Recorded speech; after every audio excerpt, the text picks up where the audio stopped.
Then guys, ito para sa mga naghahanap po pala ng tablet po. Ito guys, papakita ko sa inyo yung tatlong tablet po ni Realme. Ito yung mga tablets po na pwede nating pagpilian. Then good news po dito guys, itong mga to ay naka-sale. Ayan, dito guys, unahin na natin si Realme Pad. For Realme Pad guys, ito may tatlong variants po yan. Para po doon sa kanyang 3GB RAM 32GB na Wi-Fi version. Dating 9,999, ngayon po ay 8,999. Then yung kanyang 4GB 64 LTE, ito po yung nalalagyan ng SIM. Dating 14,990, ngayon po ay 12,990. Guys, naka-discount tayo ng 2,000. At yung kanilang 6GB RAM 128 LTE, dating 16,990, ngayon ay 15,990. Ito guys, para sa kanyang size ng screen, naka 10.4 immersive display. Tapos ito, sounds by Dolby Atmos yan, naka quad speaker din po yan. Ito po yung design, ito naka quad speaker po ito para sa kanyang surround sound. Ayan guys, sa mga naghahanap po ng tablet po ni Realme, ito po si Realme Pad.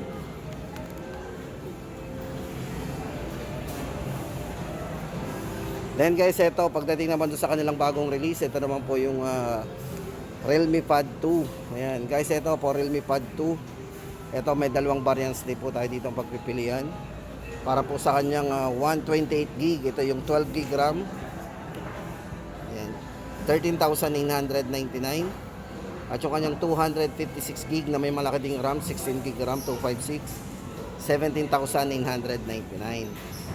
Para po sa kanyang chipset guys, ito naka MediaTek Helio G99 na po yan. Naka fast charging na din, 33 watts. At 11.5 po yung size ng screen nito. Then maganda po dito guys, ito ay napaka smooth. Kasi ito ay naka 120Hz refresh rate na din. Para po sa design, ito po yung design yan. Naka quad speaker din for surround sound. At yung camera po, ito na po yung design din. And guys, para sa latest update natin, Realme Pad 2. Then ito naman po yung Realme Pad X. Sa mga naghahanap naman po dyan ng Pad X, ito po yung available nilang stock Wi-Fi version. Ito po guys ay Wi-Fi. So naka quad speaker din po yan. Check po natin. Dito guys, ito bali ang chipset, unahin na po natin. Ito ay naka Qualcomm Snapdragon 695 5G processor. Size ng screen naka 10.95, almost 11 inches. Then yung resolution po naka 2K full view display. Ang nipis po nito, ito naka 7.1mm para sa kanyang ultra slim design. Price po nito 15,999. Ito guys ang ating latest update sa mga nagtatanong po ng tablet po ni Realme. Yan. Sa mga naghahanap po ng tablet, especially ngayong bakasyon, yan. Kailangan po natin ng pang online.